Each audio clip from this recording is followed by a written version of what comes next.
Ben, boas tardes a todos e a todas, sexan benvidos a estas 22ª xornadas de Historia Local que organiza a Asociación Cultural A Pomba do Arco. Antes de empezar a falar, se é que me deixa este señor da cámara, é que non estamos acostumados, antes de empezar a falar e a presentarvos do que vamos falar nestas xornadas, quería ter un minuto, un segundillo, para lembrarme dunha persona que se nos foi, un dos impulsores destas xornadas, como é o noso querido Carlos González Basanta, que se nos foi este ano, era un asistente a estas xornadas habitual. Podo decir que estamos aquí os tres presidentes da asociación, está Pintos ali ao fondo, un servidor, e, en espírito tamén está Juan.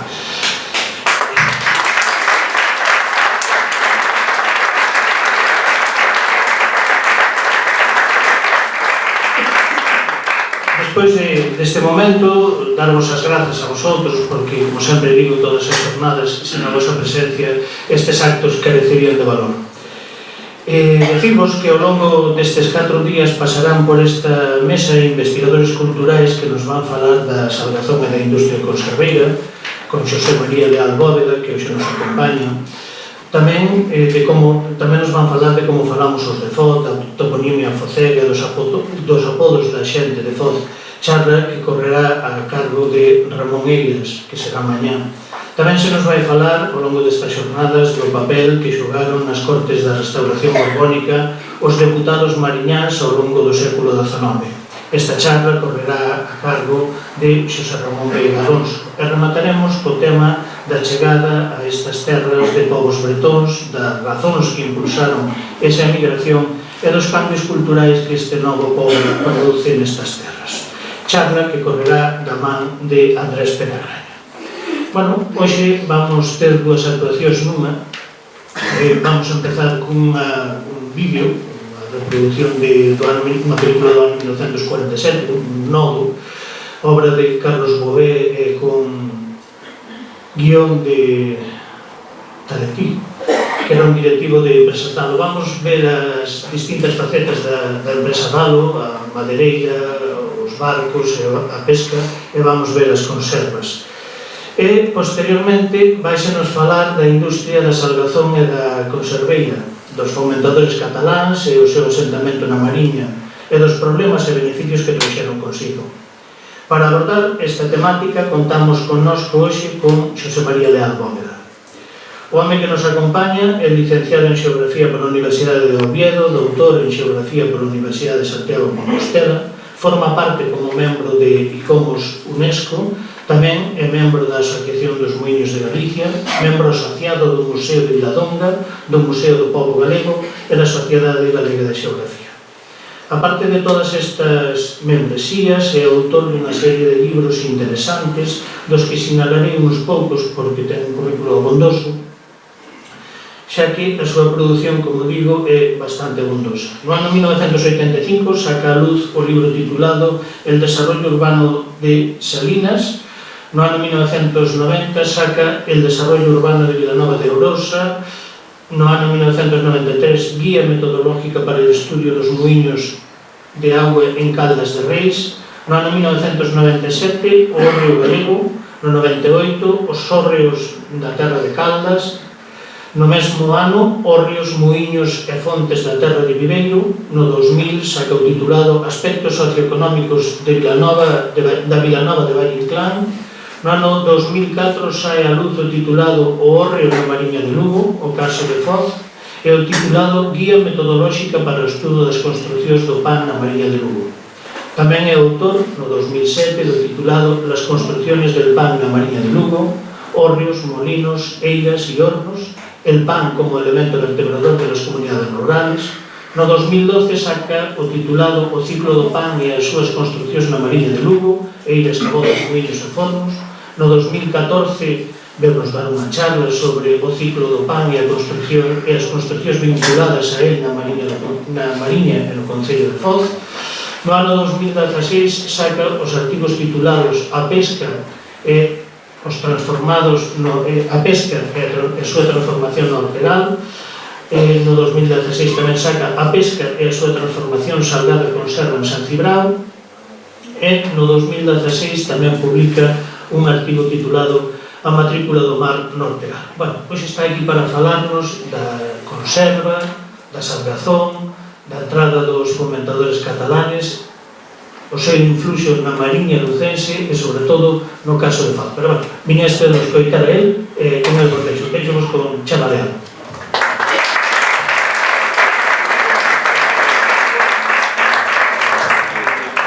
Isto pasa porque é directo. Vamos ver primeiro o vídeo do que vos falei antes, que é Riquezas lucenses. Asumo os aplausos. Gracias por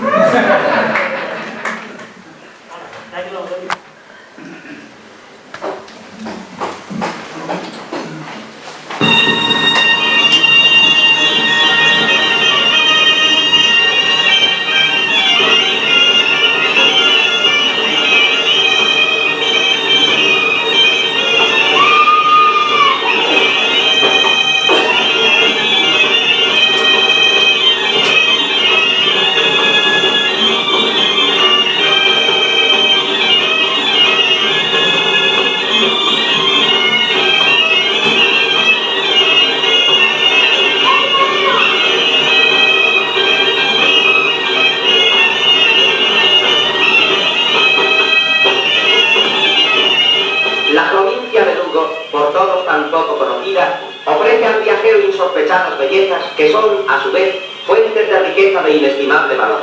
El pino, además de singular elemento decorativo, es quizá el producto de mayor importancia en la región. Así no es de extrañar el cuidado que se prodiga a su cultivo. El clima favorece su desarrollo y en corto espacio de tiempo está en condiciones de ser totalmente utilizable. La selección del pino para la tala, como la operación en sí, requiere práctica. Estos cortes en el tronco favorecen el tronzado del árbol, así como su caída.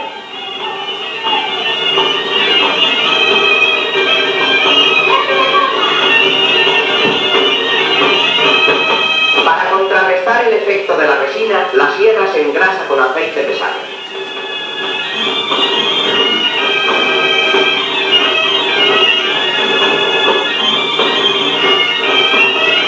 Comienzan a ser derribados los pinos. 20 años fueron precisos para que alcanzaran su desarrollo máximo y muy pocos minutos suficientes para terminar con él. Algunos, como si quisieran vengarse, buscan en su caída al que quebró su existencia. Después, y ya cortados a igual medida, son clasificados para su ulterior destino.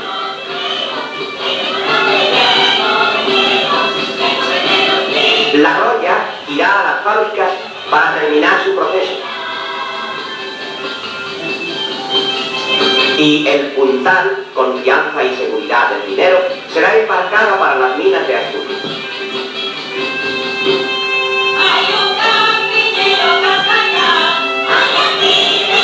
El eucaliptus, cuya madera se ha incorporado recientemente al mercado, no escapa al dominio del hombre.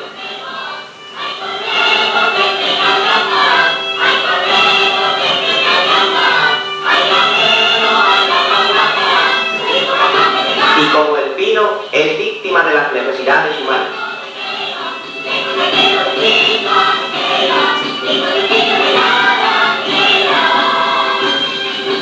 En camiones es transportada la madera a la fábrica o al puerto.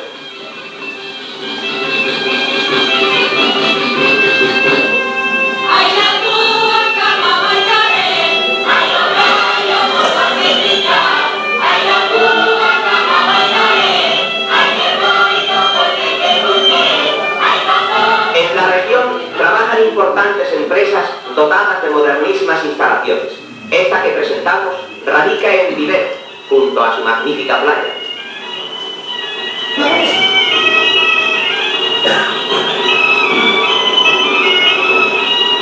Otras, como esta de Bacot, emplazadas en un delicioso vergel, cuentan con fuerza propia meter a un moderno salto de aguas.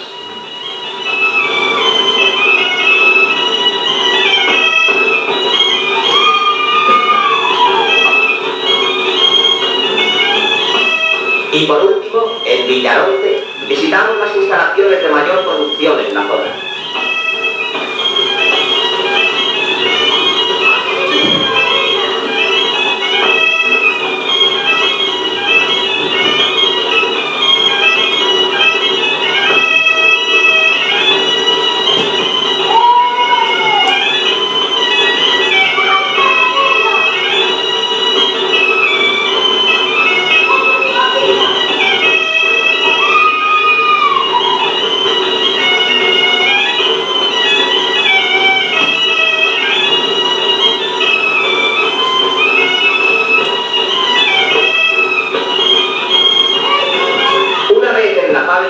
La roya comienza a sufrir su transformación.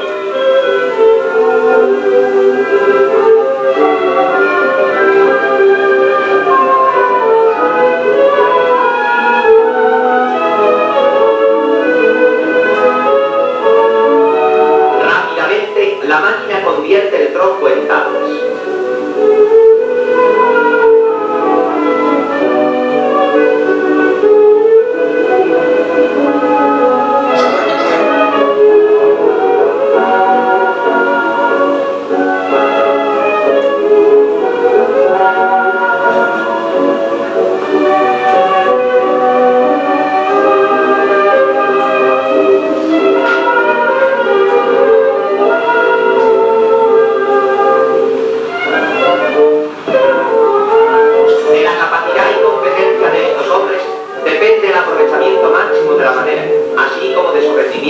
En el uso a que se destina.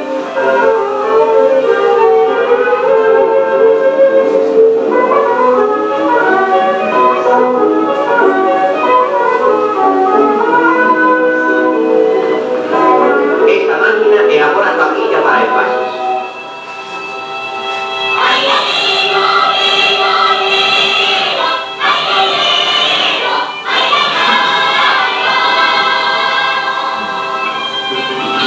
La tabla está terminada. Sale de la fábrica a los secaderos naturales donde los agentes atmosféricos terminarán su proceso.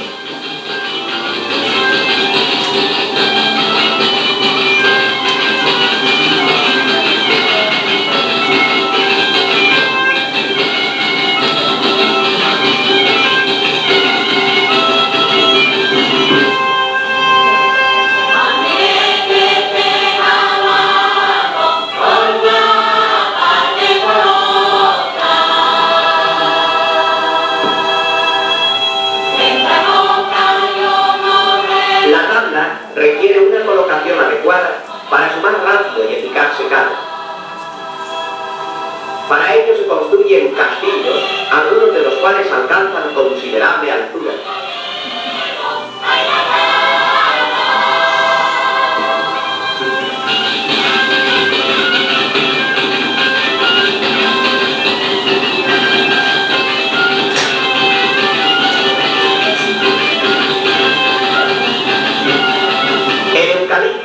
Requiere un tratamiento especial. Una moderna central térmica facilita, además de la energía eléctrica de toda la factoría, el vapor necesario para estas cámaras, donde, después de algún tiempo, la madera se desprende de toda impureza.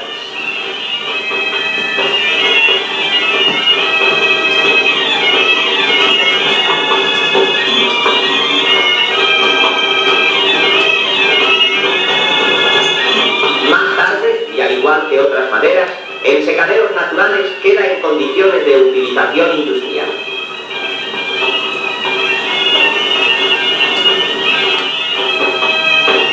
Cuando el tiempo no es favorable, se utilizan los secaderos artificiales.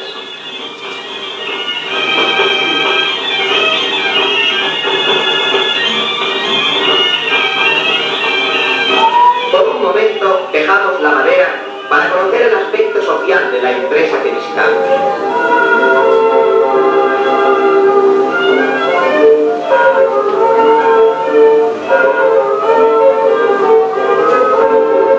Las viviendas de los empleados y obreros en las inmediaciones de la factoría son modelo en su género.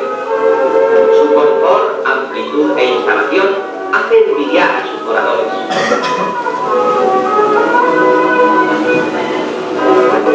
El taller mecánico, dotado de los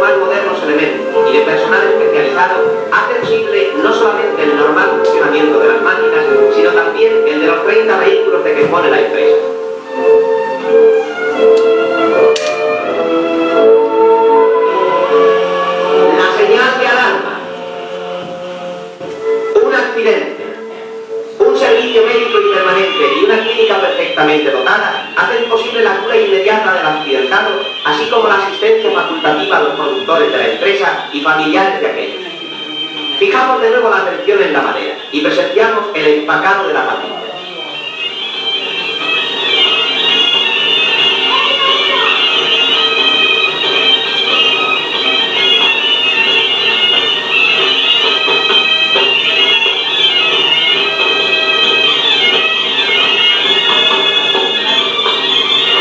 Los camiones parten para el puerto, donde en modernas naves de la empresa se procede al embarque de la madera.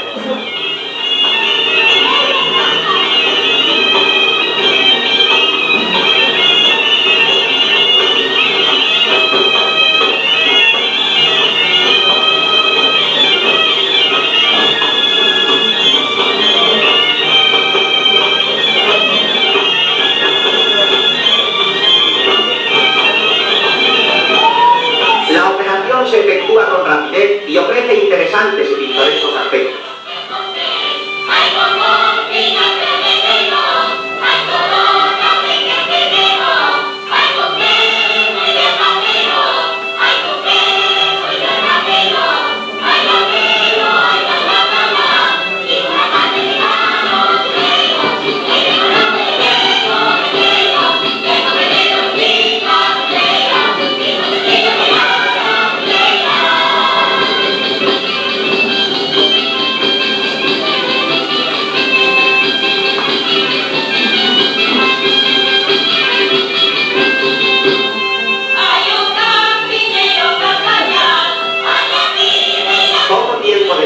Las bodegas rebosan su carga. En cubierta apenas queda espacio libre.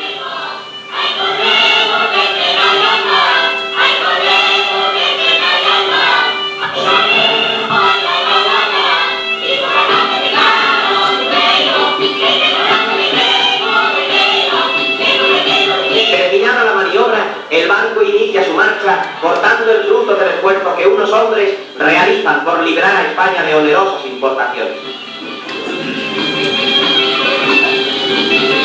En el litoral lucense, la construcción de barcos para la pesca es otra fuente de riqueza.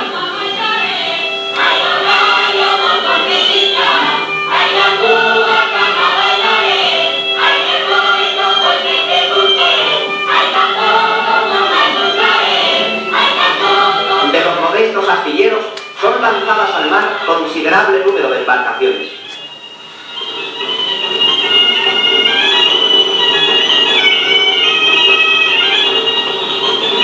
Dotados de cuantos elementos son precisos, estos barcos, al abrigo de la ría, esperan la hora de partir.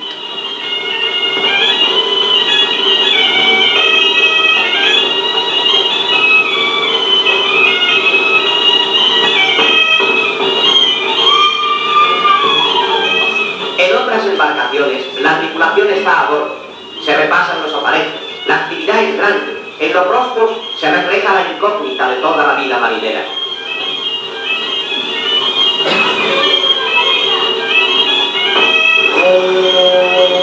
La sirena anuncia la marcha.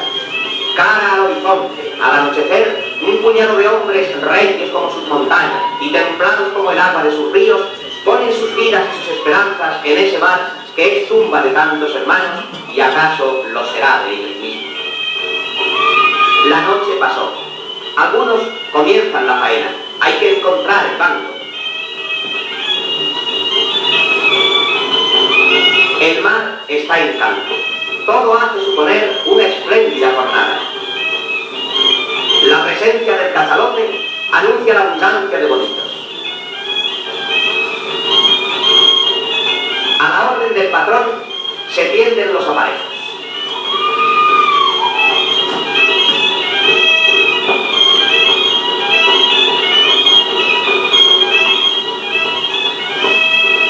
Pero guardar el equilibrio en estas condiciones no es cosa fácil. Todos los brazos son dos. La pesca es abundante y cada cual hace cuanto puede para cobrar el máximo de piezas. Los anzuelos son preparados con especial cuidado. La captura de un buen pescado depende en gran parte de la habilidad con que se ocultó el acero.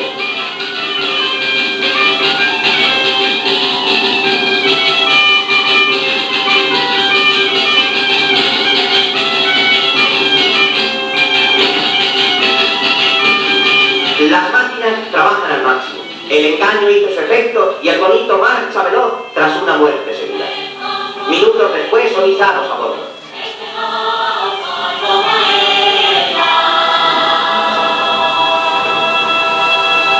Es el momento crucial de la jornada. Todo el personal se multiplica y el rostro del pescador, por tantos vientos curtido y ensombrecido por la constante llamada de la muerte, sonríe alegre. Sabe que millares de hermanos tendrán el sustento diario gracias a su esfuerzo. Sabe que algunas jornadas como la de hoy serán suficientes para asegurar su modesta existencia y sabe que allí, en tierra, los suyos rezan por él. Algunas piezas luchan por la vida inútilmente, otras llegan a cubierta extenuadas por su estéril defensa y no falta aquellas para las que es preciso el empleo del arpón.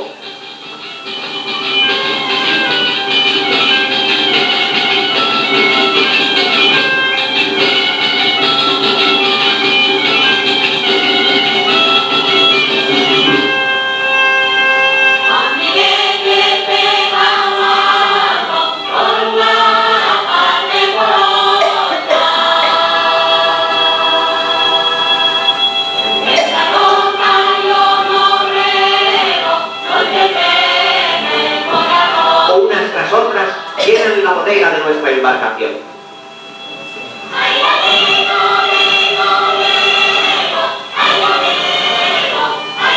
Algunas horas después, ya en el puerto, casi de noche y lloviendo, la carga plateada es transportada a las carretas que la conducirá a las fábricas de conservas.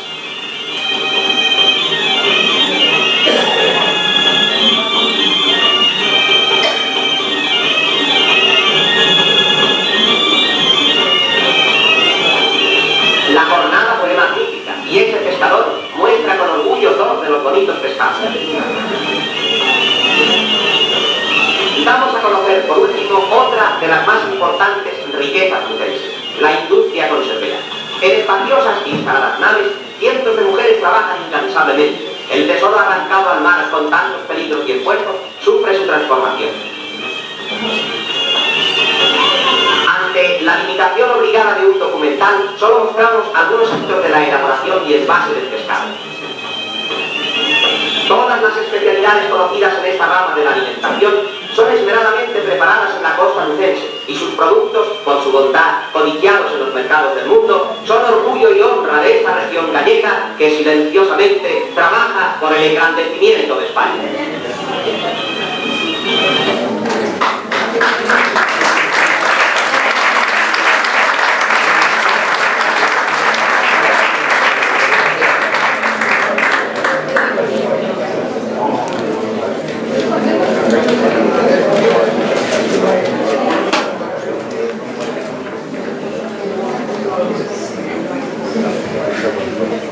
A verdade é que diante deso mellor pecado vou para a miña casa e acabo de ir tranquilo porque vai a ser bastante difícil superar. Bueno, intentarei ser o máis breve posible porque o documental xa abondou en cousas que tiña pensado decir. Un breve apunte sobre Lago. É increíble que a estas alturas da historiografía galega, cando un vai a Google e teclea Salgado Conserva, inmediatamente aparecen 50.000 páxinas, pero todas referidas a áreas occidentais. Todo o mundo fala de Masó, de Curbera, de Barrera, etc., de Godai, de 50.000, pero o norte, o Cantábrico, está esquecido. Curiosamente, en tempos convulsos, como os que nos ocupan, nos que hai xente que se quere ir por outros derroteiros, teñen a súa razón, cada povo é libre de decidir o que quere. O que me incomoda é que eses povos non digan que a súa industrialización, que iso é o que nos pasaron sempre polos morros, os cataláns, a súa industrialización fíxose con sardina galega. E o que non nos din, o que non nos queren contar é que cando se instalaban aquí, ven fora en Vilanova, ou ven fora no Grove, ou ven fora en Nois, os cartos que sacaban coa venta dese salgado non repercutía aquí, repercutía na reindustrialización catalana. Eso non nos lo contan. Bueno, pues, é tempo de ir abrindo a historiografía galega e desfacendo mitos. Intentarei non facer hoxe. Ben, está isto. A pesca e o salgado no Cantábrico Galego. Intentaba quitar o... a ver si... Ahí está. Esa fotografía leva moi mala baba, está posta aí con moi mala intención, entre comillas. Representa unha alegoría das ordenanzas de pesca de 1782, nas que se reflicte todo aquilo que facían os homes para este bendito país, para este bendito rei, para este bendito monarca. Os homes dedicábanse a dúas cousas, no mar, a pescar, evidentemente, e dende os 14 ata os 64 anos estaban obligados por lei a servir na Real Armada. En tempos, séculos XVII, XVIII, nos que España estaba inmersa en innumerables guerras, con Portugal, con Inglaterra, con Francia, con Holanda, con todo o mundo. Eso fixo que, desgraciadamente, as levas deses homes deixaron orfos de brazos os fogares desta mariña e pasouse fame. Foz, Saltibrao foron povos tremendamente castigados e os propios ilustrados xa se queixaban co rei, cun adalid, o concello de Montoñedo. É imposible que levendes a tantos homes porque sin homes non podemos pescar e a xente morre de fame. Deso intentarei falar hoxe. Imos aló. Licenciado Molina, no século XVII, moi poéticamente describía Foz deste xeito. Logo veremos allá en el Mar Bravo a San Cebrián, e tamén a Burelas, a Nois, Santiago, a do Carabelas. Xa nos está anticipando algo do que había aquí. A do Carabelas se labran e a un nao que desto lo alago. Están xa indicando que nestas datas en Foz había unha actividade de asteleiros tremendamente importante. De aquí de Foz partiron naves para a Armada Invencible, bendita Armada Invencible que nos arruinou. Non porque se desnafraran as costas inglesas, sino porque non tivo sentido. E non só eso. Unha vez que se perdeu esta armada, as nosas costas, que eran constantemente asoladas por piratas, por corsarios ingleses, franceses, de todo tipo, quedaron sin protección. E Foz, como Ribadeo, como Nois, serán asaltados, como logo veremos. A Nois, Santiago, a do Carabelas se labran e a un nao, as naves máis importantes da Real Armada, que desto lo alago. Remata coa unha descripción de Ribadeo e dicindo que aí acaba o límite nororiental de Galicia. Mais adiante, insiste nesta idea, en esta tierra que llaman Pico del Gistral, nacen tres ríos, es hacia el Valle del Oro, el uno es Landrove, que va a dar la villa de Vivero, de la cual hicimos arriba, en otra parte de la obra, y algunos llaman a este río el Vivero, por razón de este pueblo, por lo pasa. El río se llama Magna, que es el que entra en la ría del puerto de Santiago de Foz, donde se hacen gentiles navíos y de mucho porte, porque es tierra de mucha madera. Foz era o centro de la expedición de toda a madeira que se cortaba, que se talaba na bisbarra que está as vosas espaldas. Ben, no século XVII xa tiñamos unha pequena referencia dunha das actividades que tivo Foz máis importantes ata o século XVII, finais do XVII, principios do XVIII. A xeografía, a xeomorfoloxía vai a ter unha componente vital nestas actividades económicas, na actividade da madeira, de fabricación de barcos e, sobre todo, na pesca. Veremos o porqué. Unha descripción do reino de Galicia, curiosamente tiñan que ver os xeógrafos franceses en 1712 para facernos esta descripción, esta cartografía.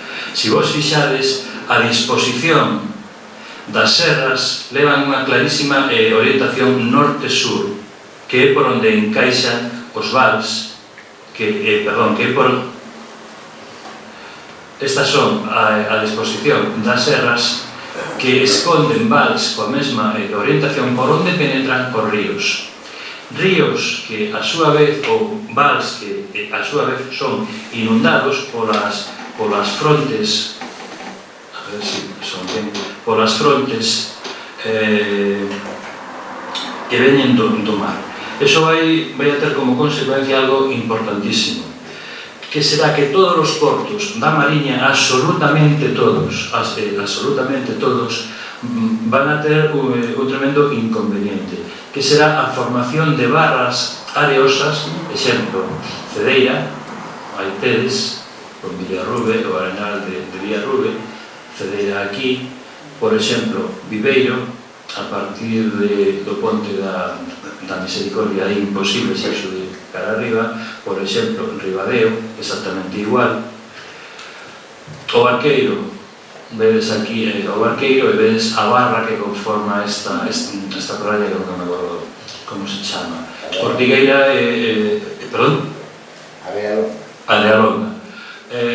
Ortigueira é o exemplo arquetípico, situada aquí, vedes a barra, a grandísima barra que provoca os aportes dos sedimentos dos ríos.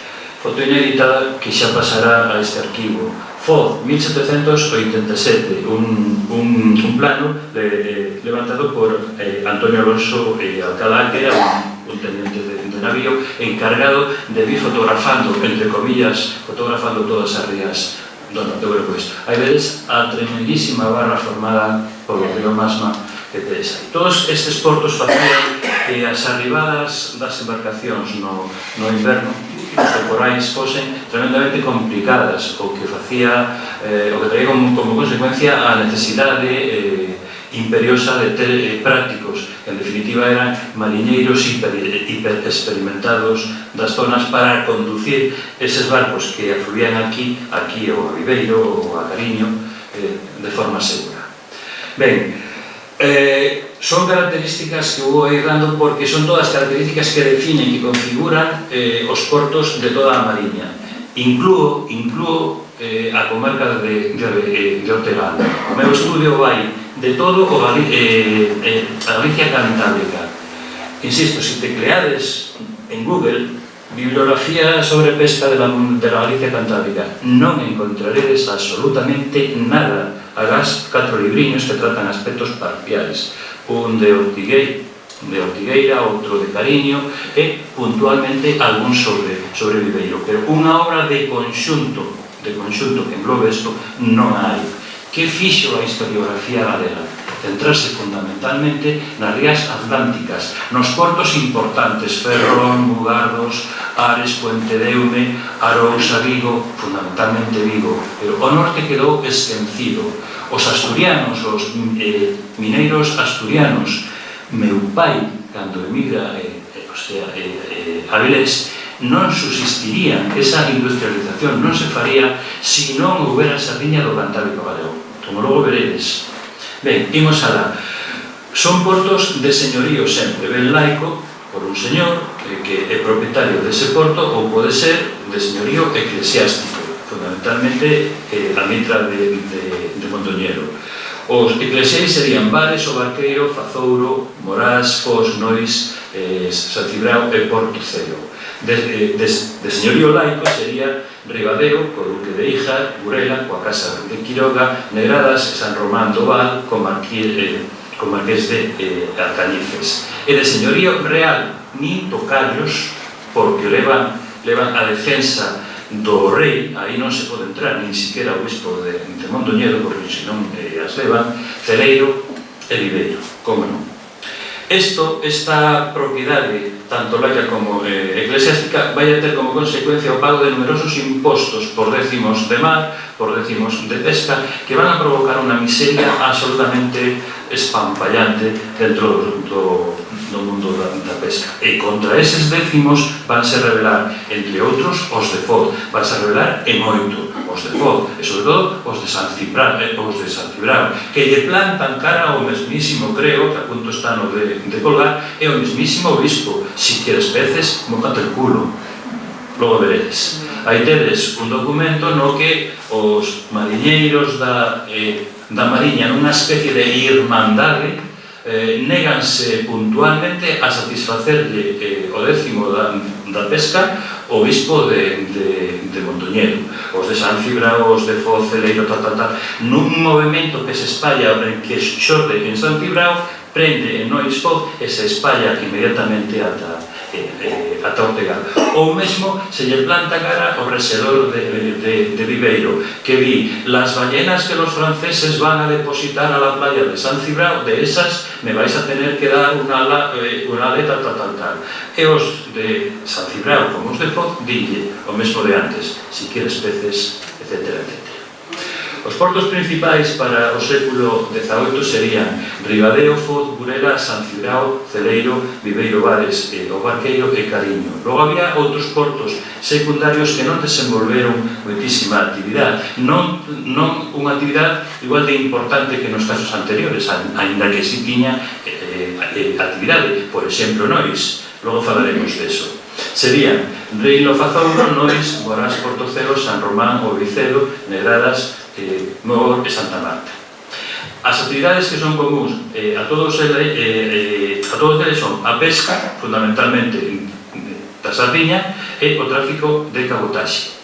Tan só Viveiro e Ribadeo, a cara finais do XVIII, desenvolven un certo comercio exterior baseado fundamentalmente nas importacións de liño e de cánnabo. Cánnabo para facer de liño e de cánnabo para facer prendas de todo tipo. Aí tedes a Carta Náutica de 1690, na que se fai unha pequena descripción xa do que son as costas de Galicia. As costas norte, eso significaba que o Cantábrico empezaba xa a ter unha certa importancia para a coroa, posto que a propia coroa encarga a realización da carta. Aquí veredes a ría de Ribadeo, Viveiro, e veredes logo a continuación Ortegal, Ferrol, Ares, Mugarros, etc. Os portos que lle interesaban a coroa. Unha característica, estamos falando do século XVI-XVII, antes de chegar ao XVIII, que cando chegan aquí os cataláns. A participación das oligarquías locais de Mondoñedo e de Viveiro sempre estaban no allo na fundación de portos baleiros, como Burela, San Cibrao, Foz ou Nois. Sempre estaban eles, cando non o bispo de Mondoñedo estaba o rexedor de Viveiro. Os portos baleiros son a máxima expresión do control dos recursos pesqueiros. O porto é meu e, por tanto, ti pescador vas pescar como eu diga, cando eu diga, e vasme pagar o que eu diga. Dereitos de pesca nas mans de particulares, armadores e propietarios que, con acordos cos señores xurisdiccionais, o bispo de Mondoñedo, o rexedor de Viveiro, controlan a explotación da pesca e derivados. Os gastos da construción de peiraos, tinglaos, etc., van correr a cargo destes armadores e propietarios. E son gastos tremendamente elevados. Por lo tanto, nunha doble misión, nunha doble xogada, vou permitir que vayas a pescar, vouche facilitar a construción dun porto, pero hai o liño para pagar eses cartos vas meter que dar décimos de mar. Nois, os propietarios, han tratado y trataron de hacer en lo tocante a caza y matanza de ballenas, y para eso habían empleado mucha cuantía de dinero. Esto en cuanto toca a las casas que se han de hacer y puerto que se allana y ha de allanar, y de compras que han hecho en dicho puerto de heredades, casas y sitios leñas. Como hoxe, os hospitais públicos que se fan con cartos públicos pero que logo explotan en empresas privadas. Exactamente o mesmo. Estaba todo inventado. A participación das oligarquías locais de Mondoñedo e Viveiro na fundación dos portos baleiros de Burela, San Cibrao, Foz e Nois son importantísimas. Como decíamos, son a máxima expresión do control dos recursos da pesca por parte da propia fidalguía e da Iglesia e da nobleza. Ben, no século XVI fundase Burela polo rexedor de Mondoñedo, Álvaro Pérez de Osorio, como non. No 1607 acorda co bispo de Mondoñedo o aforamento de dereitos da balea no puerto de Foz para que en el dicho puerto pueda armar a ballenas tan solamente y no para otra cosa y hacer acerca de la dicha caza de ballenas lo que le conviniese por sus armadores y balleneros, como suelen hacer y haber en otros puertos de este obispado. É dicir, vas pescar como che diga eu.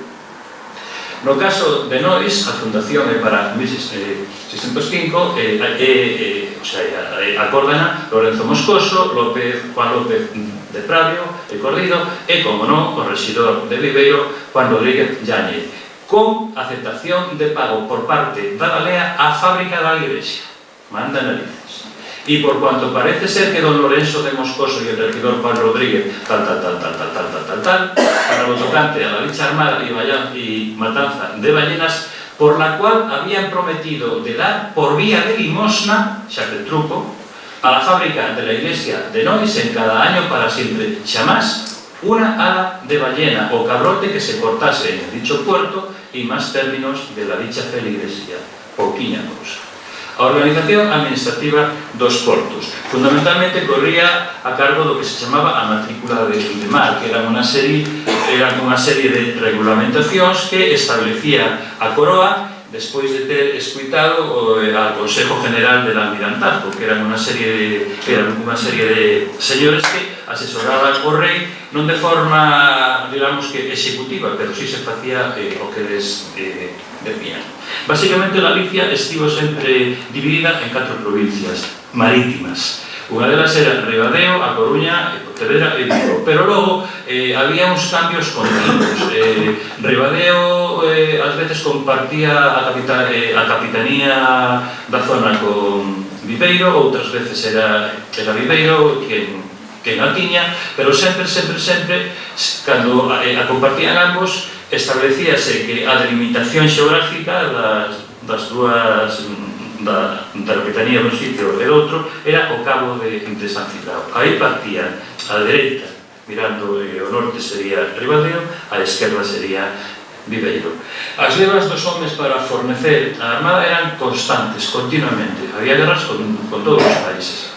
A política dos últimos austres foi absolutamente nefasta. Todo o ouro e a prata que viña das Américas empregábamos en guerras co exterior, as primeiras guerras religiosas, cos protestantes, cos alemáns, cos príncipes alemáns, cos ingleses, co quen fora. Mentres que os países que guerreaban contra nos fomentaban a industria, nos esnaquizábamos, tirábamos ao mar literalmente todo ese ouro que chegaba das Américas. O século XVII é o século da fame na historia de España. 52 bancarrotas que tivo o Estado. Cando Rajoy hai tempo decía, es que igual congelamos las pensiones, digo, ti non leches a historia de España. No século XVII, 52 veces que o Estado se declarou en bancarrota porque non tiñan absolutamente nada. Ben, polos dereitos, esta matrícula, o feito de que un se matriculara na matrícula de mar dábache o dereito á exclusividade de traballar en tarefas de marisqueo, de pesca, etc., a cambio de que desde os 14 ou 64 anos estiveras cando a Real Armada xo dixera, foras a pelexar.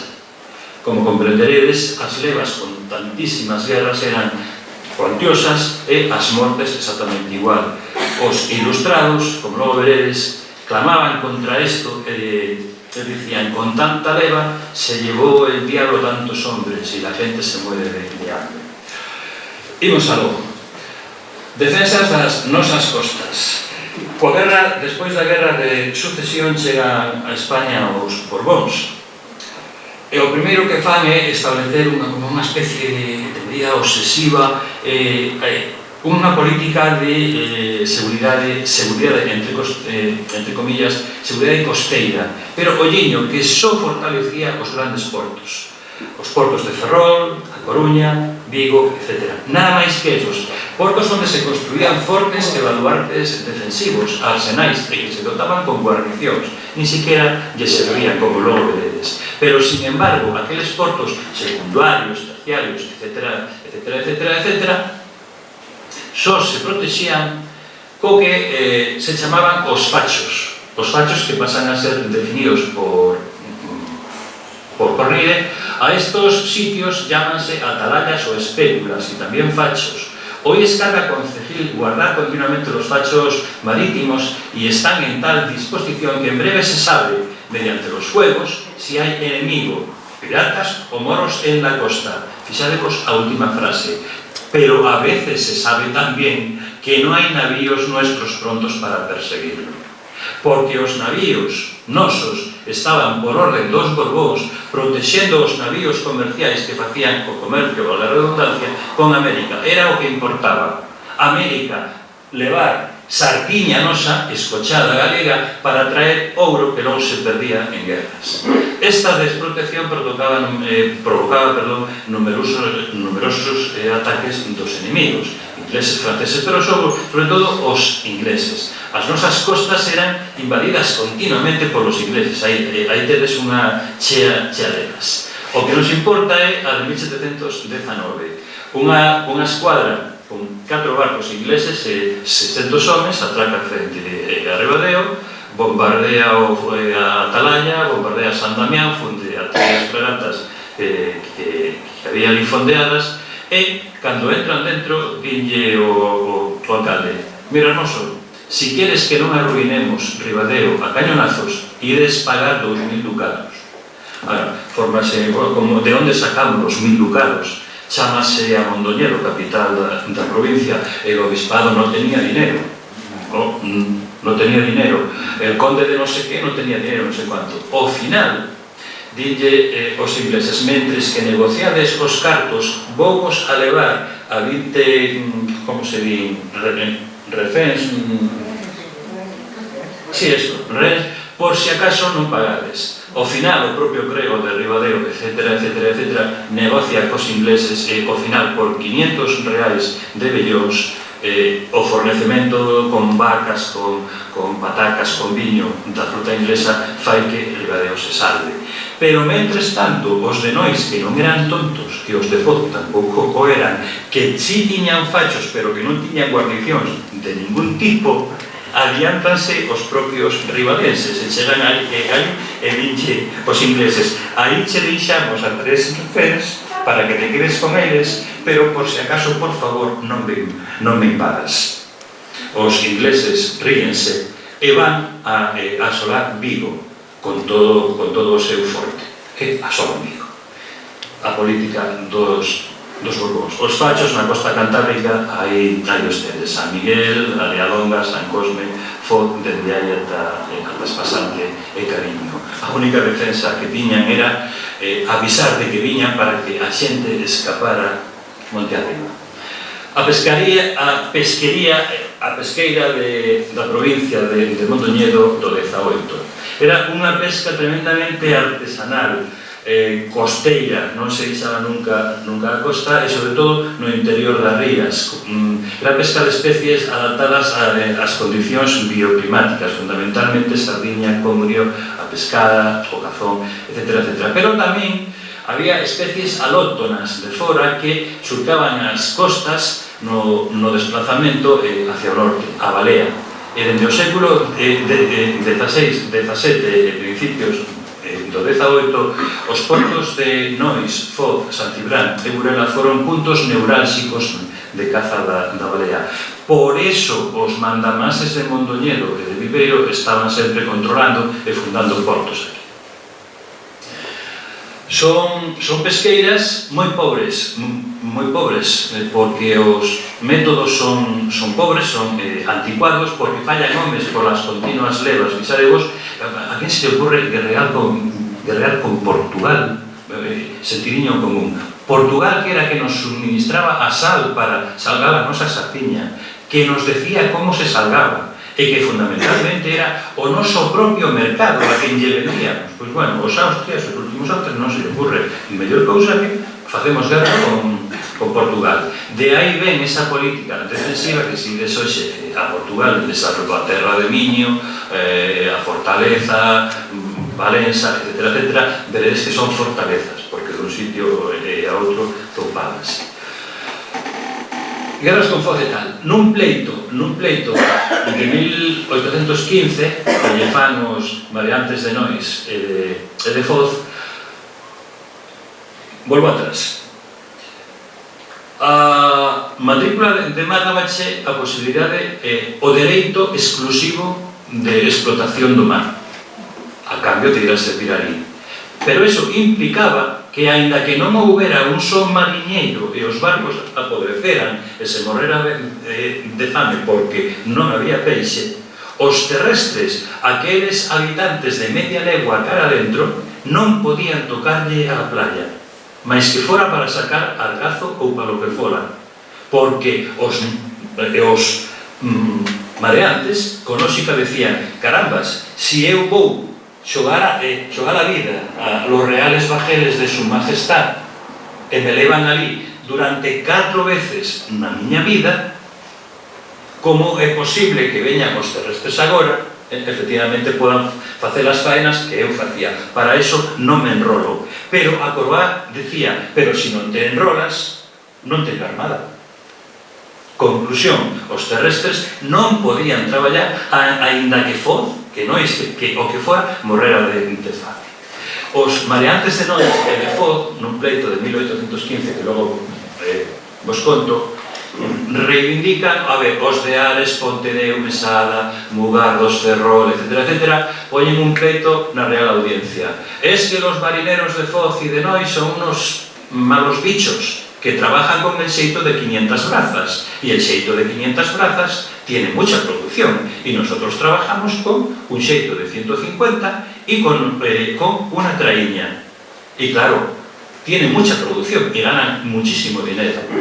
Os de Foz dicen: oye, poñedevos as pilas e poñedevos a pescar, que non xa pescamos para cataláns, como logo vos explico. Entón, nese pleito, o rei evidentemente falla contra os de Foz, pero os de Foz dille: bueno, vale, non pasa nada, pero cando menos me prohibides facer o traballo co xeitos de 500 brazas, olliño, que non se lle permita aos terrestres baixar a faenar.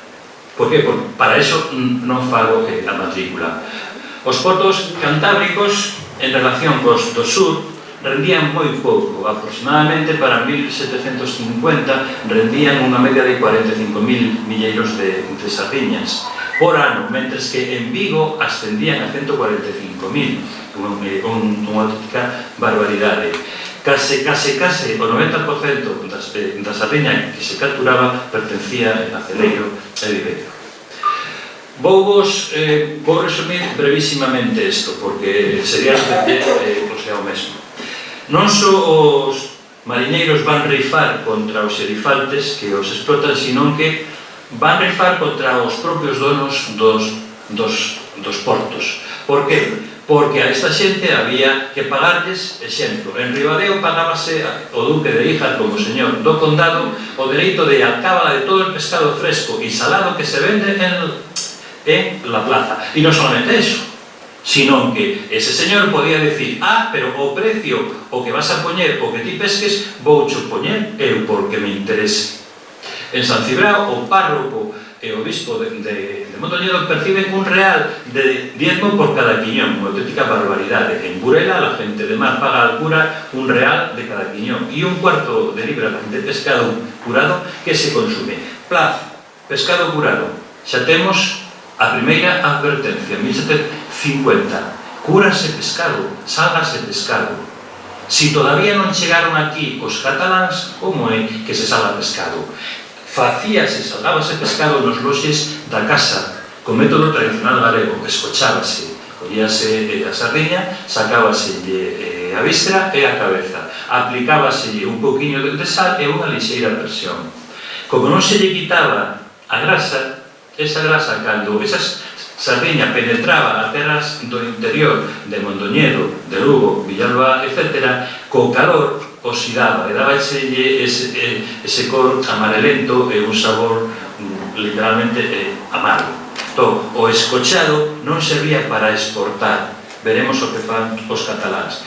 Nos portos de Bares, Celeiro e o Barqueiro tributábase o crego, o respectivo décimo do peixe capturado. E en Foz paga la gente de mar cada año por razón de diezmo 2 reales por cada barco al cura. Unha auténtica barbaridade, 2 reais, cando en todo o ano en colleitas, en costeiras abondosas, sacaban 200. Pódome poñer con 50.000 exemplos. Os de Foz pelexan contra as casas de Quiroga e de Miranda. Por qué? Porque lles intentaban seguir cobrando todos estes décimos sobre a balea. É un sinfín de pleitos que, bueno, o que están aí, si queredes logo, pois, deixo-vos parar, pero que non vos vou aburrir. En definitiva, este sí que me interesa. En 1716, os variantes de Foz e Nois, puertos que están unidos e incorporados, reputándose por uno polo tocante a la caza e pesca de ballenas, contraían o pretendido dereito que asiste ás casas de Quiroga e Moscoso, que se titulan dueños absolutos del puerto rego de Foz e máis surgideros de la ría, de pertencerles privativamente facultade e permisión para a pesca de cetáceos, por cuanto alegan os pescadores, la costa de la mar y surgideros son comunes para todos los naturales usar de ellos. O mar é libre, non é teu, e por lo tanto vou a explotalo. Desgraciadamente, a Real Audiencia sempre fallaba en beneficio da xente que é poderosa. Bueno, esta economía vai a vir en declive, sobre todo pola mobilidade desta barra famosa, desta barra da area, que foi facendo no século XVII, senón inservible, bastante difícil a accesibilidade de navíos cun certo porte. Aí tedes a sardiña que é capturada nos portos da provincia de Mondoñedo a finais do XVIII. Foz estaba sempre en terceiro ou cuarto lugar, que xa era bastante. Non sei se sae o gráfico. Bueno, vedes aí como Foz está aí en cuarto lugar, superando moitas veces o Barqueiro, cunha flota bastante máis amplia e considerable, o que significa que a xente aquí curraba de abondo. Vou rápido. Os censos de variantes en activo, aqueles que debían ir servir a Real Armada. Aí tedes Foz no 1727 está no lugar cuarto, pero si ides a 1776, guerras con toda Europa, Foz está casi en primeiro lugar. Só superado por Viveiro con 2 persoas. O sangue dos focenses corría por os mares en protección da Real Armada. Ben, salto vos isto. Outras ramas da economía de Foz, extraídas do catastro de Ensenada, en 1752, daban un panorama tremendamente pobre e desolador. Só había unha pinaza de navegar con 6 toneladas de arqueo. 6 tratantes de comercio cun rendemento de 200 reais o ano. 6 tratantes. Como sacábamos aquelas sardiñas cochara, se ni sequera había tratantes? 6. Cun rendemento de tal. 2 comerciantes de ferro, liño e bacallao, con 400 reais de renta anual. Sabedes quen comía o bacallao? Atrevedos. Quen? Os curas. Que tiñas que servir congro e bacalao de Foz e San Cibrao porque era o millor. E se non, levabante a Real Audiencia, que sempre fallaba a favor deles, e encima, o patrón maior de Foz e de Nois, na festa do patrón do pobo, tiñalle que bicar a man o real, o crego e o bispo, por aquelo de que, oye, me equivoqué, anda, sé bueno y perdóname. Ben, o comercio de madeira era algo bastante importante. Facíase con lanchas de pequeno porte que subían cara ao río Masma ata o lugar de Celeiro de Mariñaos. E ali cargaban ata 8 toneladas de carballo que logo traían cara a Foz, onde agarraban navíos que podían sair con 60, 70, 80, non máis. Navíos que ían fundamentalmente cara a Ferrol. cara o Arsenal de Ferrol como fábrica de iso. Aí tedes que comía o bacallao, aí tedes Ferreira, Lourenzá, Lugo con tres, Mosteiros, Meira, Mondoñedo con 2, Monforte con 4, que era de Realengo, Ribadeo, Samos, Clodio, etc. E Viveiro, que me queda por aí agochado, que non se ve. O bo peixe comían eles, non nos. Por barcos mercantes nos portos do Cantábrico galego, Foz volvía a ser dos máis importantes, pero sempre con cifras tremendamente pequenas si as comparamos coas rías atlánticas e do sur. A partir de 1780 hai un declive tremendo dos portos de Foz e de Burela e de San Cibrao, fundamentalmente pola maldita puñetera matrícula de mar e por esa prohibición de faenar os terrestres. Pero, se xa non había pesca, aquela pouca que había que salgala, e para salgala había que ir a recollera a Ribadeo, que era o Alfolí, aquel punto dende o que se recollía o sal, que era patente real, non se podía mercar o sal sin permiso real. Eso se podía mercar como unha especie, como unha cantidad, era como unha especie de cartilla de relacionamento do que saberedes moito vos que vivixedes os anos 40-50. E aí tedes un censo da matrícula de mar. Aqueles homes de Mariñeiría, a ver si o logro, Mariñeiría, a miña dereita, esos son os activos cos que Foz, contribuía en terceiro lugar con 87 personas. Inhábiles, entre xubilados, mutilados, etc. Foz tiña a terceira tasa máis elevada.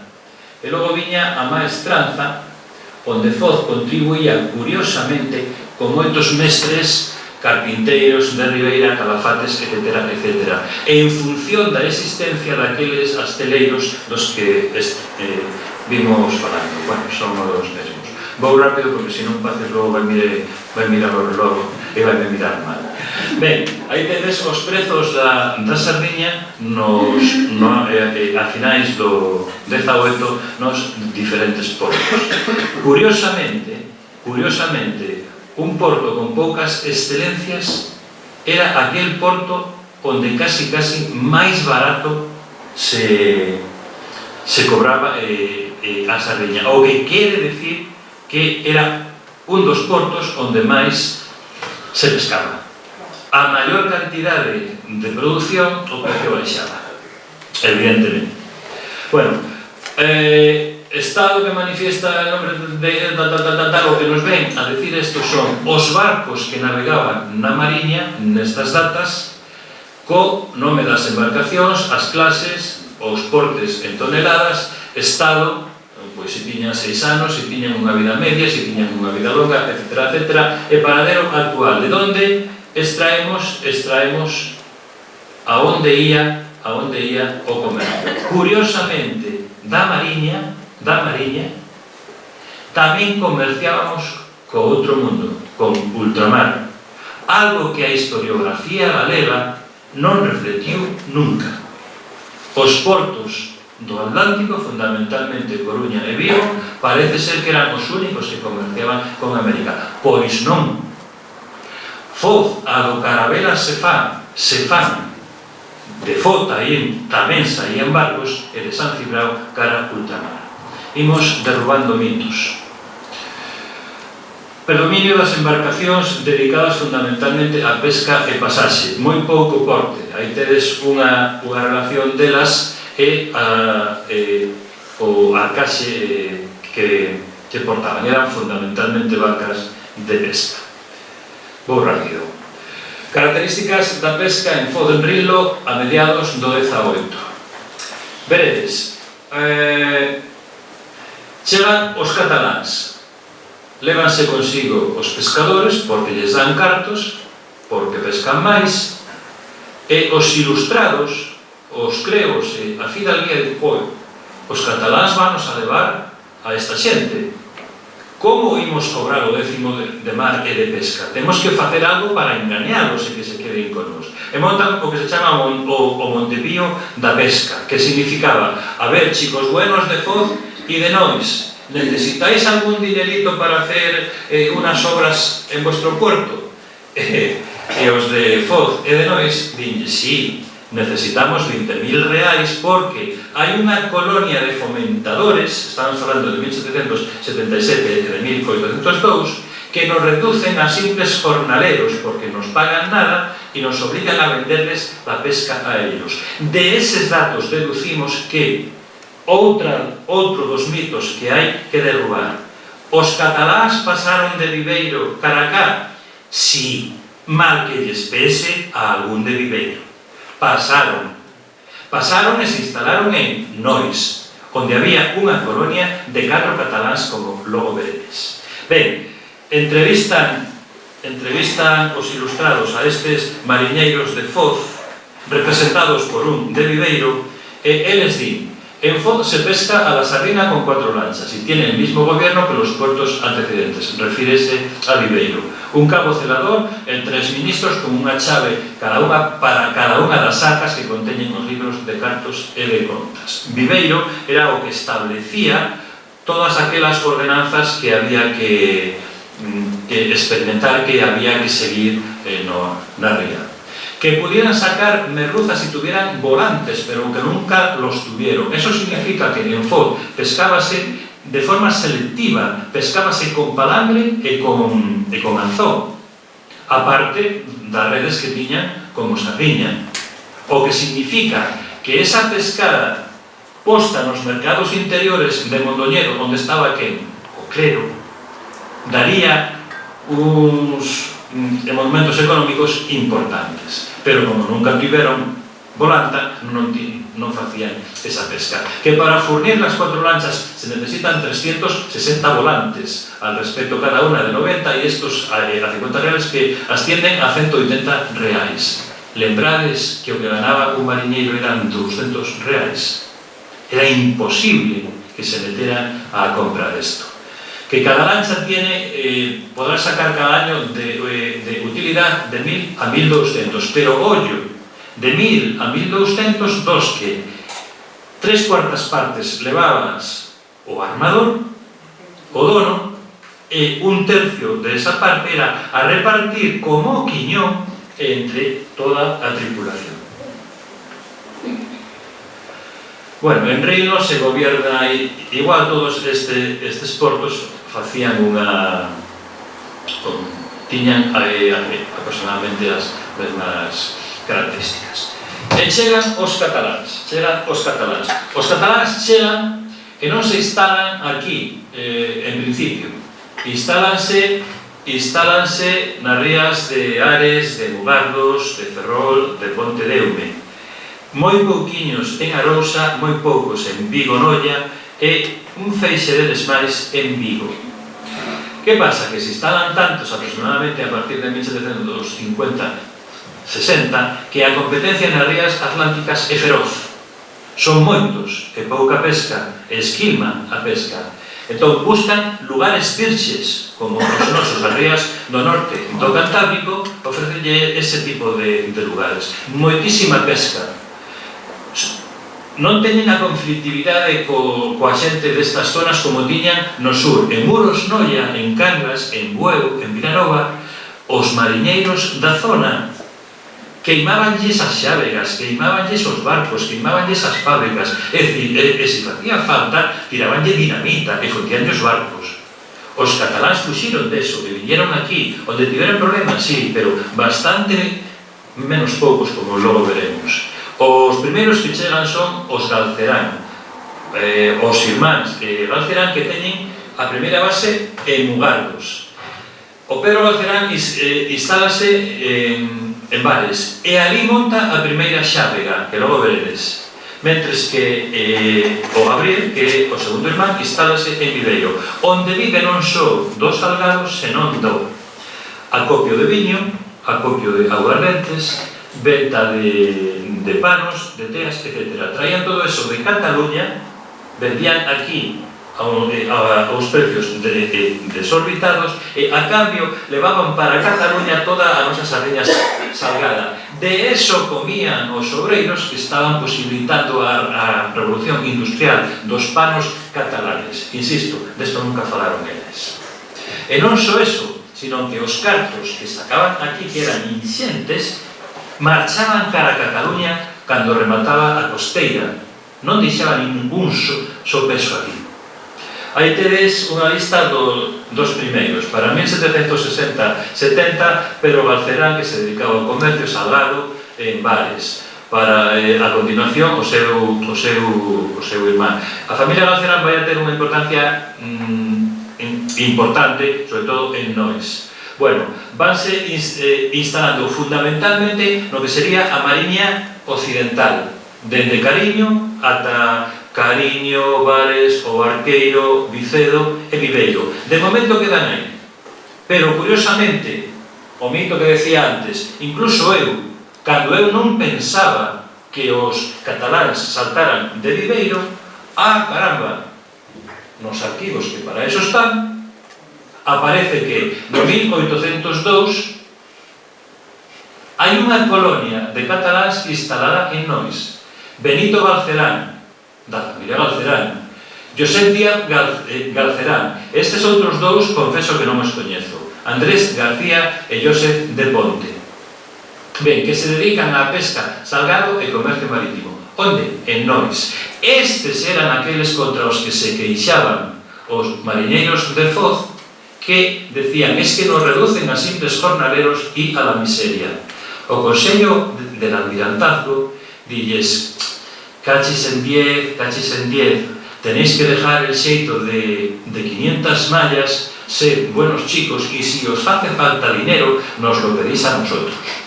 Pero cando yo piden porque esta xente os convierte en xente mísera, a Real Facenda e o Consejo Real del Almirantazgo, como monarca, en primeiro lugar, dilles, lo sentimos chicos, non tenemos un duro. A propia administración que os encauzaba a pesca que eles querían do cerco real e da traíña, que eran pescas artesanais moi pouco productivas, deixaba os logo completamente tirados diante desta xente. Para 1829 aparece Catá, el mayor, el menor, sobre todo, insisto, na parte occidental. Pero, insisto, que hai que romper mitos.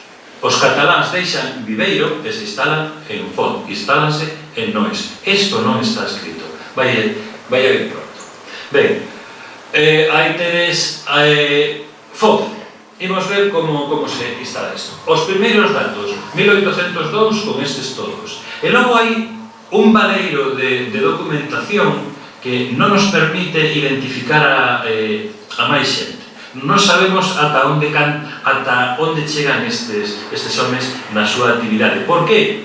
Porque el Archivo General de la Armada, Álvaro de Bazán, de Viso del Marqués e Ciudad Real, mentres que Dolores de Cospedal foi presidenta desa comunidade e declaraba en prensa el Archivo de Viso del Marqués non se cierra, cando foi ministra, o primeiro que fixo foi pechar o arquivo. Entón, todos estes datos de onde saquei eu isto, sei que están ali, e sei que os comentadores de Foz están ali, pero non podo ir a por eles porque está pechado. Entón, cando teña ben abrinos, iremos ali e contareivolo se tedes a inocurrencia de volver a invitar. Pero sí sabemos para 1845 por Madó que de Foz se exportaba sardiña salgada a Castela, o que quere decir que aquí seguía funcionando, senón os cataláns que en fora, pero sí se exportaba sardiña. Aparece para 1870 o vasco Bengoechea, que tiña base comercial e banqueira en Ribadeo, e a familia Pillado de Covas, que aparecen censados en Nois. Son os edificios que ainda hoxe encontramos ali. E logo, por deducción, a matrícula industrial que desapareceu deste concello. Non hai arquivo, sorprendentemente, e hai que ir a buscalas a outros arquivos. Aparecen para o último terzo do 18, Peredes, Ramón e Manuel López Leitón como vendedores de sal, do que se pode deducir que se dedican ao salgado, como logo comprobaremos. Benito Otero, Melchor Peña, Ladislao Veiga Pillado, e eses dedícanse fundamentalmente a vender sal. Si se vende sal, hai que salgar algo. Ese algo, evidentemente, é sardiña. E xa van aparecendo para principios do século XX, para 1906, Alfredo Salvarrey, que vai a ter logo unha certa importancia. Goás Rica decía Salvarrey e Ferro hermanos. Aquí se me escapa outro que si sallo vou na liar. É dicir, dende o último terzo do XIX ata principios do XX van a aparecer unha pléiade de vendedores de sal e de fabricantes de salgado, o que significa que o salgado en Foz era rentable. Ben, as artes de pesca. Ucieda, para o 83, dá tres artes. A traíña, o traíñón, que foi a que usáchedes aquí desde sempre, o xeito e a xávega. O primeiro deles úsase aquí, fundamentalmente, nas rías cantábricas. O xeito, moito máis nas atlánticas, nas rías baixas, e a xávega aquí foi moi pouco empregada. A única que trouxeron dende Mugardos, Cobal Cerán, os de bares acabaron queimando, e dixeron, ti non pescas así porque nos arruinas. Ben, conflitos entre mareantes, e aquí podemos botar días, e entón intentarei resumir. Ben, a principios do 18, aí tedes os de Viveiro, con todos estes que tedes aquí, usan pleito entre os de Celeiro contra os de Viveiro, porque os de Viveiro usan redes altas que servían as 175 mallas. Eu non sei que tiñan os de Viveiro, pero o rei sempre fallaba gracias a eles. Bueno, no 74, de novo Celeiro e Viveiro, que volven a rifar polas artes. E agora empeza o noso partido. Ben, imos alá. 1785, os pescadores de Rayal, Viveiro, Celeiro, contra o xeito de 500 mallas de Foz. Xeito de 500 mallas, como logo veredes, era un pano que se colocaba na entrada das rías, que se colocaba moi baixo, certamente producían moitísimo, pero impedía o paso, sobre todo subacuático, das especies. Por que? Porque as enganchaban. Eso facía que, evidentemente, si as especies de sardiña non podían entrar dentro da ría, non había desove, e se non había desove, non había reproducción. Os de Foz estaban xa hasta as narices de saber como pescar con artes dos cataláns. Pero, en 1808, xa tiñamos pouco cos de Viveiro, que Ares, Puentedeu, Mesala, Mugardos, Celeiro, Viveiro, Tatal e Grallán volven de novo a carga contra Foz. E o capitán general de Galicia parece que con bastante bo sentido de non me rompades a cabeza que cada quen pesque como lle dea a gana. Tampouco eran razóns, pero os de Foz conviñen. De tal sorte que no ano 15, 17 e 19 de novo o capitán general de Galicia mira para outro lado diante dunha directriz do rei que lle volvía a dar a razón os de Viveiro e lles decía os de Foz non pesquedes con esas redes. Ante esa directriz o capitán mira así e permite pescar como lles pete os de Foz, coa única salvedade que si non poden pescar no interior da ría da Xunqueira, desde aquí para aí. Ben, en realidade, o que ocurría era que os de Foz xa tiñan asumido os métodos de pesca dos cataláns, entre outras cousas porque os tiñan instalados en Nois. E o único que din os de Foz é, bueno, se non queredes que pesquemos con 500 mallas, imos a pescar con 300, pero ides nos dar un plazo de 3 anos para ir reacomodando as artes. O que en definitiva querían era que se esquecera o problema seguir pescando con xeito de 500 mallas e que os deixaran en paz. Por que? Porque os cataláns que en definitiva, aínda que lle pagaran pouco, pagabanlles e lles decían es que a mí el xeito de 150 mallas sobre el de 300 non me sirve, non me rinde, porque non me produce. E yo tengo hecha una inversión moi grande en Foz e en Nois, e con esos xeitos non puedo hacer nada. O capitán general outra vez decía, seguiré pescando, afortunadamente. Estos pleitos, en definitiva, agachaban as liortas entre os cataláns, que viñan con artes industriais de extracción, a xávega, o bou, etc., e os medios de transformación como os holandeses que suplirán o escochado galego, como logo veredes, que paseniñamente, cataláns que paseniñamente manipulando sempre os mareantes, ian introducindo as súas artes. Aí tedes o xeito, coas súas relingas inferiores, o xeito era unha rede que se calaba de noite, a sardiña enmallaba aí, polo día levantábase o xeito. A traíña, aí tendes unha lancha xeiteira. A traíña era o xeito era de enmalle, a sardiña enmallaba, e trababa aí. Sin embargo, a traíña era de copo, de cerco, unha lancha cun bourel deixaba aí un cabo, unha lancha rodeaba o banco para que non se marchara. Aquí golpeábase con remos ou con pedras para que a sardiña entrara dentro, e unha vez que se chegaba o bourel, pechábase a relinga inferior, co que o copo era absolutamente espectacular. As ganancias eran infinitamente maiores. Para o ano 1, Borja de Goyeneche dá estes datos: 28 artes de traíño, aquela lancha coa que se facía a traíña. O traíño é a arte típica vosa, a de toda a vida. 150 embarcacións, 1400 homes, 50 fábricas de salgado que prefiren as sardiñas dos traíñóns. Por que? Porque as redes de enmalle, cando chocaba a sardiña e quedaba enganchada para sacada, rompíamos en parte da cabeza e das agallas. Entón, cando ibas a salar eso, o aspecto que daba non era bo, e os fabricantes reducíanlle 6 pesetas por cada milleiro. Entón, os fabricantes decían, preferimos a sardiña do traíñón porque ven enteira. 12 traineras con cerco, 100 tal. Bueno, ben. Que decían os ilustrados? A ver se consigo, vou resumindo xa. Que decían para principios do século XX aqueles ilustrados que viñan facendo estudos sociológicos sobre Foz?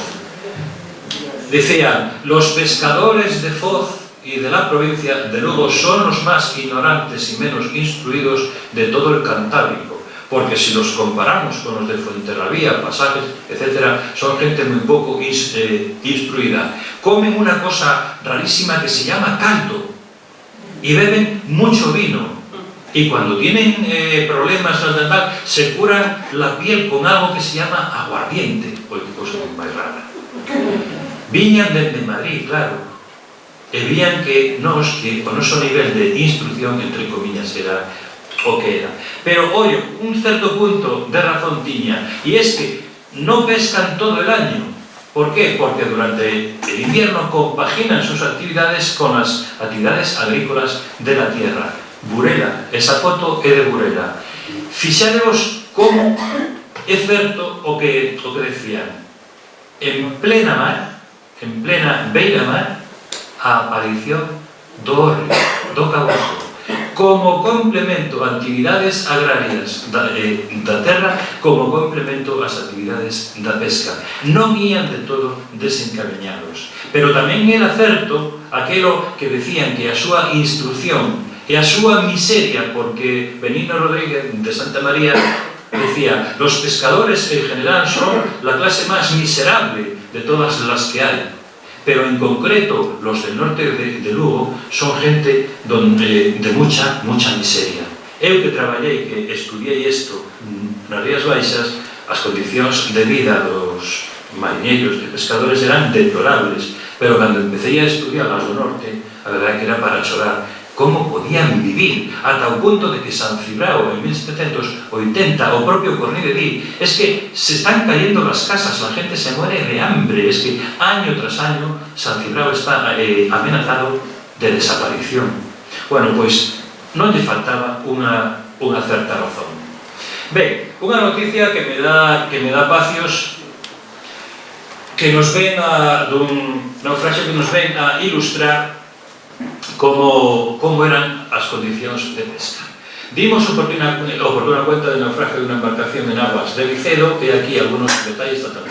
La catástrofe ocurrió en el punto de la costa denominado Caballo, más allá de la Brela, cerca de las Rouseiras, en aquella ría. La lancha que naufragó, propiedad de Manuel Sánchez, vaya punto. Salgazoeiro de Celeiro, vaya puntiño. Con todo, que non era catalán. Iba cargada de sardina recogida del perseiro de la Traíña. Primeiro dato, o Traíñón de Novo, a arte por excelencia do norte de Lugo, de la Traíña, perdónenme que me perdí, muy cerca de la Cabeira, para conducirla a la fábrica que el Sánchez tiene en Cillero. Era el segundo viaje que hacía con igual carga. De los 9 marineros, 2 eran jovencitos, casi niños y hermanos, pero non falábamos de miseria. Aí tenes a miseria reflectida, niños y hermanos. Niños y hermanos. Ahogáronse el patrón llamado Juan Michoso Descubrido, casado y total. Juan Rodríguez, también casado de 27 años y natural. Y los 2 niños mencionados, apellidados Carrillo, de 13 y 17 años. Anda truco. Uno de estos había logrado salvarse a nado, pero viendo que su hermano parecía desoyendo las advertencias que se lo hacían y no mirando al peligro, echóse al mar y ha sido, morreu. Outra das condicións, falla absoluta de medidas de seguridade, de unha mínima lancha de salvamento, xa non como o entendemos hoxe. Os ilustrados, outra vez, Paz, Graels, Finales, do 19, cando chega aquí e levanta un informe de como se pesca para mandarlo al Consejo del Real, Almirantazo botas as mans a cabeza e dice, pero si no tienen un solo barco de salvamento, no lo tienen.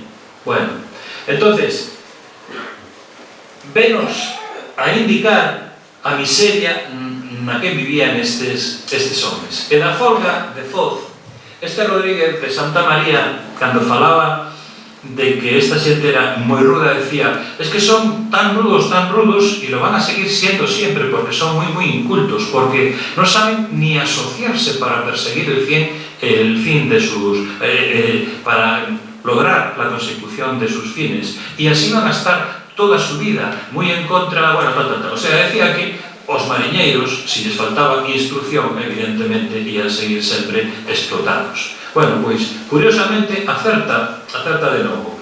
No ano 1895, de novo, en documento que me aporta Pacios, en Foz hai unha manifestación contra los señores Don Benito e Don José Rodríguez. No, estes señores eran os que intentaban reunirse.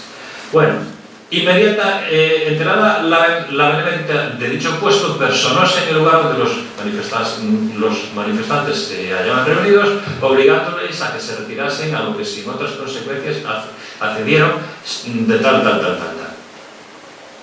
La compañía de Rodríguez, un manifestante que vai a perseguir, que vai a loitar por os seus intereses, non se levanta dese sitio por meta da Guardia Civil que viña.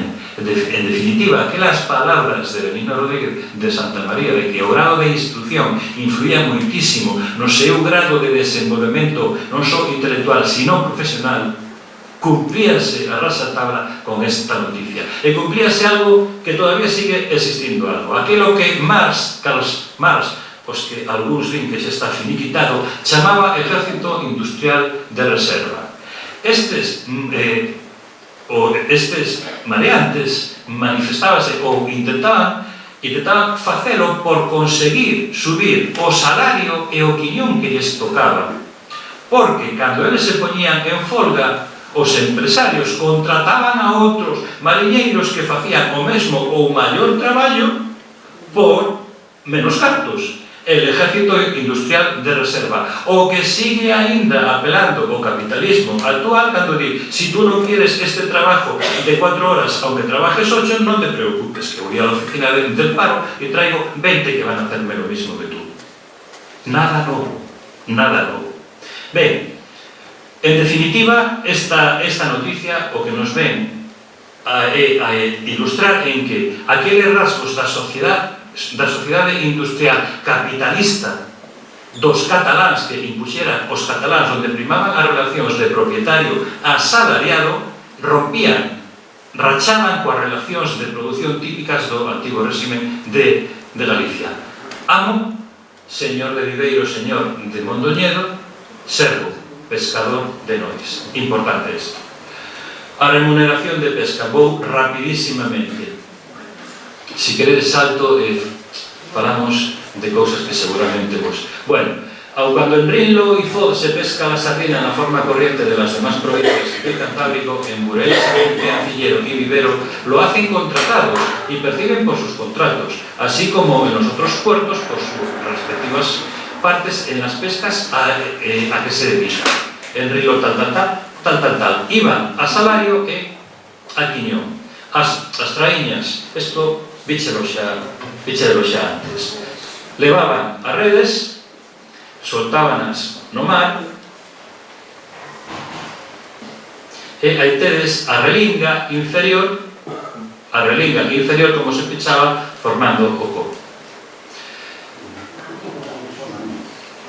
Pero aí seguramente que o coñeceredes. Vou rápido, A xaleta era outra traíña máis, algo máis grande. Bueno, vou rápido. A xávega era algo absolutamente esquilmador. Dende terra, zalábase un cabo que levaba unha lancha, daba a volta, cercaba o banco e dende a outra punta aí tedes como se jalaba e tiraba. Vou rápido. O esquema dunha salgadeira. Aí tedes a casa vivenda coas oficinas, a chanca, que era onde se facía verdadeiramente o salgado, e cando xa estaba o salgado, Dios mío, o salgado feito, levábamolo o morto, que era onde lle colocábamos encima pesas e presión co xeito de vaciar esa sal, ese sal versado. Si des a San Cibrao, encontraredes esta instalación fermosísima. Esta foto é de Humberto Pol, non sei se se encontra aquí. Si non está, o coñecedes, decide, por favor, que vos sei a foto e que lle pido permiso con carácter retroactivo. Aí tedes dúas que reproducen fidedignamente este esquema do que vos falaba. A chanca e o morto. Bueno, e esta outra, que dos de Tillado, rapidísimo. Chega a sardiña, desembarcámoslo, o papel da muller, pura especialización funcional. Non había salga, podía haber pesca, pero non había salga se non estabades vos. Desembarcaban elas, chegaban dentro, botabanlle sal e botaban dentro do pío. 15 días. Despois de 15 días que esa sardiña xa estaba ben curadiña, sacábana e colocábana a prensar nas caixas que eles mesmos facían, con sables, como vedes aí, e daban este resultado, que agora hai que volver a exportar. Portugal, Andalucía, Alicante, Valencia, Cataluña, Asturias. A muller de novo, quen dixo que non cargaban peso? Os tabais, etcétera, eran de cando menos uns 20 kilos, pobres cervicais, ou transportados de... Miña nai descargaba a sardiña meténdose hasta aquí, mentre eu estaba agarrando na playa por 3 anos. Contaba moela. Aí tedes os sables e o prensado. Vou rápido.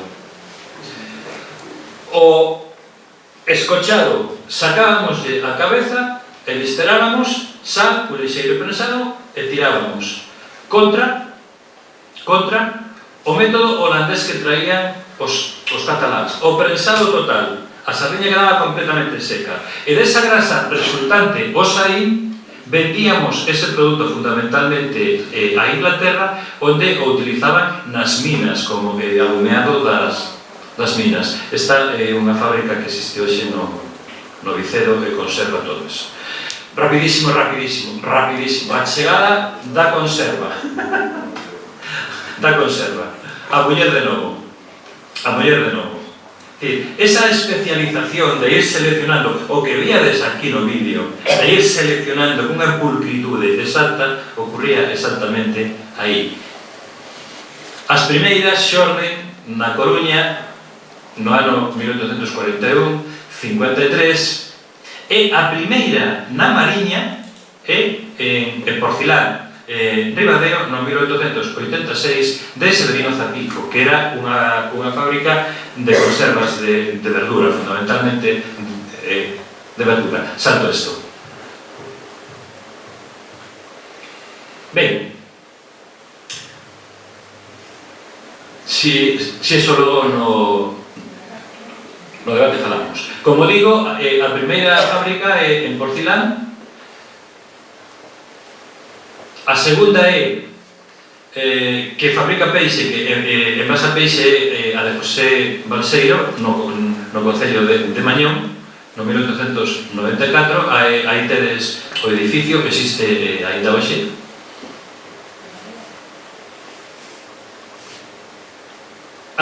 Aí tedes salgadeiras, conserveiras e escabeche. Mentres que as salgadeiras son patrimonio casi exclusivo do concello de Santa Marta, en Cariño, en Espasante o Barqueiro, en Ribadeo, en Viveiro, aquela conserva de calidade, o salto á conserva propiamente dita, dase antes no centro oriente, aquí, que non no occidente. Vou rápido. Ben, aí tedes todas as da Mariña. 1886, en Porcilán, Ribadeo, no 94 en Mañón, no 1904, este dato non lles gusta nada os de Cariño, porque sempre fixeron presumir de que foran eles os primeiros. Pois xento, non foron eles. E este sí que é importante. No 17, Salvarrey Irmáns construen a primeira fábrica en Foz. A continuación, Balbino Insua en Viveiro, etc. Para Burela e Cervo, Luis Gerela Madrid, Carregal, etc.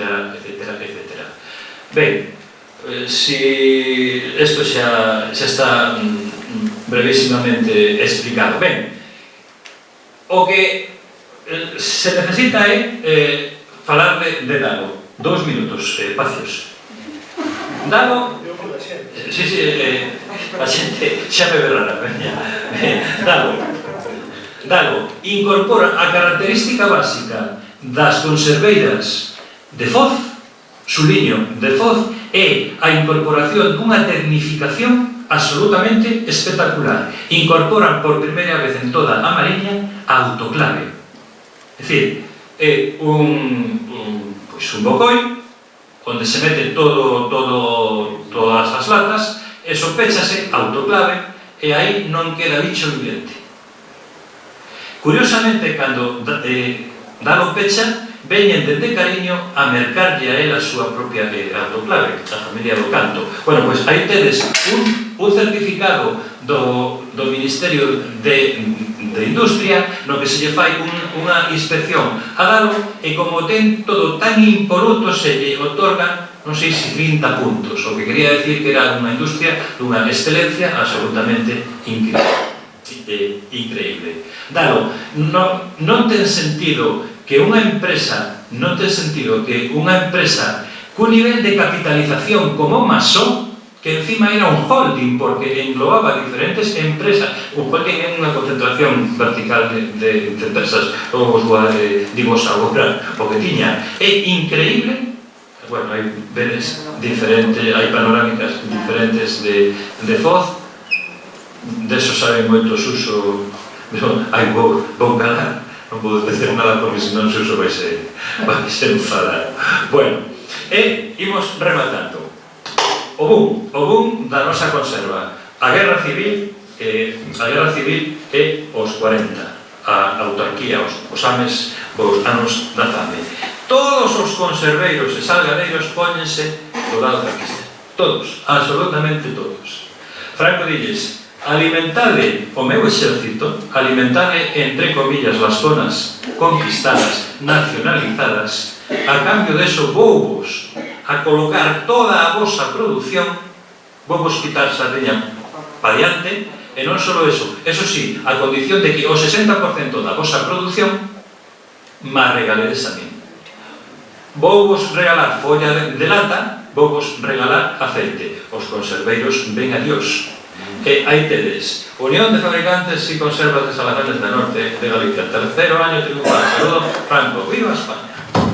O boom da conserva. Pero non só eso, sino que non só enviamos soldados a Rusia coa división azul. Franco foi listo como el solo. Os nosos soldados ian acompañados detrás con caixas e caixas e caixas de sardiñas. Os alemanes invaden Rusia fundamentalmente con sardiña galega.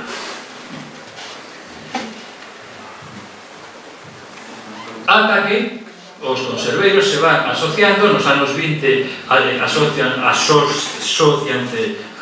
os do norte, o edificio aínda está hoxe en Celeiro, aí tedes toda a lista de propietarios, que curiosamente o 90% eran de Celeiro e de Viveiro.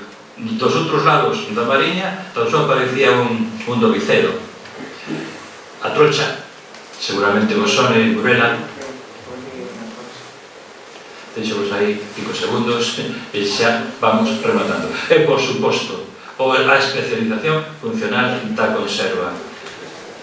Redeiras, pescantinas, levaban absolutamente todo. Non había conserva sin elas. De dalo non vos vou a repetir nada máis porque xa está dito todo. Solo que era un holding empresarial que incomprensiblemente, subliño 20.000 veces incomprensiblemente, está morto de risa.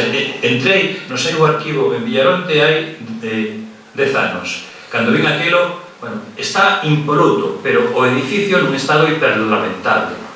Sacado inmediatamente de aquí porque un día vai haber un corto e sei que o arquivo sacaron non sei onde se depositou. Bregar porque alguén entre, catalogue eso e se faga un estudio como Dios manda, porque o merece, está á altura do propio Masó, do que xa estou hasta as mismísimas narices de que os de Vigo nos pasan por as narices. Masó. Coñecedes Dado? Non o coñece. E, rematando, xa non vos conto máis. Dado, curiosamente, producía a propia madeira el. E aí tedes unha relación de llevadores de fincas que éramos que lle plantaban e descuidaban as árboles para logo ir a cortalas como bichedes aí. Eso pasaba na Idade Media tamén. Bueno, de este manuscrito que consigo sacar do arquivo, sabemos a onde exportaba Dado. Barcos cos nomes Adela, non sei que, non sei canto, Lolita, non sei que, non sei canto, exportacións, Pasajes, Gijón, Áviles, etcétera. E, curiosamente, meu pai, que cando emigra, empeza traballando na mina, viña con madeira de Dado para quentar a nosa casa. Se lavan as caixas de Dado e as entivas, os tacos que iban sobrando traíamos para quecer a casa. E non só eso, cando chegaban as sardiñas envasadas de Dado, aquelas caixas utilizábalas eu para facer fortes onde metía soldados, onde metía vaqueiros e indios Dado. E esta casa, remato, esta casa está en Xixón. Aquí, cando cobraba meu pai, levábanos a comer sardiñas de Dado en Xixón. Toma ya.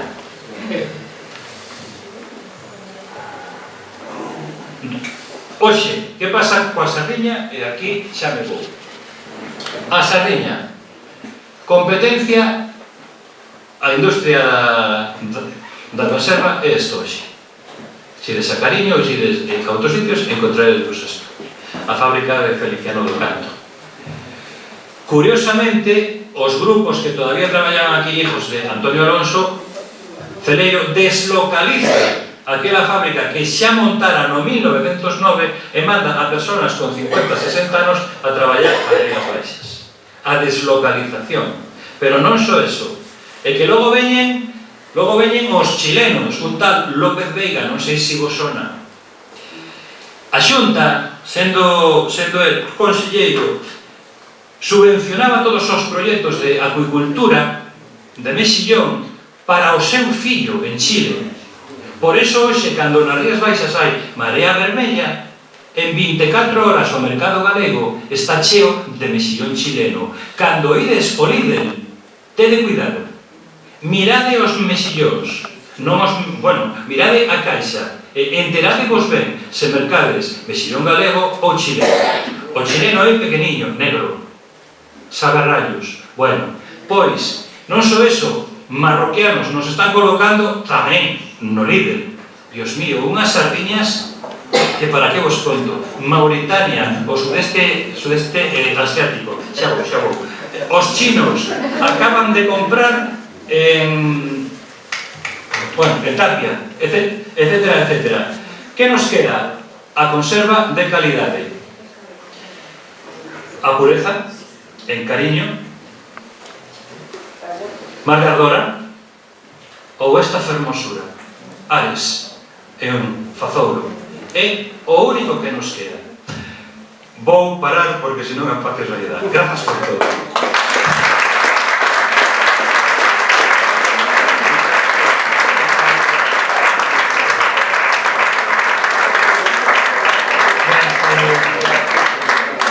Como vedes, esta charla non estaba patrocinada por Lidl. Se queredes facer alguna preguntiña, aproveitade agora.